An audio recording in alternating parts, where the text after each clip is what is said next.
Governor, what pressure have you put on the mayor president of East Baton Rouge, the sheriff, the Central PD to kind of limit the large gathering that's happening every weekend at Life Tabernacle? Have you put any pressure on them? I know that they had an enforcement at NOPD where they broke up the second line. What have you done at Life Tabernacle? Yeah, well, you know, as I mentioned, we have tens of thousands of businesses. We have 4,500 or so churches across the state and about 4.7 million people.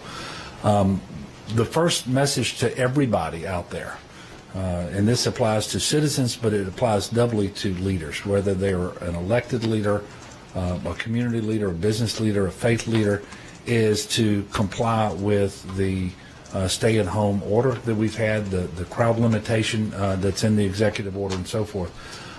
I have not put pressure on any officials to enforce that in any particular situation, whether it's in Baton Rouge or elsewhere.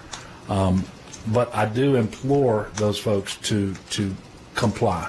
Obviously, this virus spreads very easily and very quickly, and much more easily, for example, than the flu. We know for all the reasons we've been talking about how essential it is that we slow the spread, and that we do that by minimizing social contact.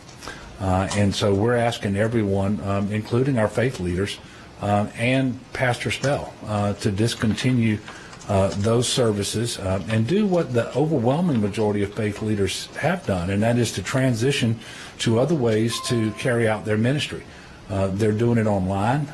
They're doing it in much smaller settings and so forth. And so we encourage him to do that as well.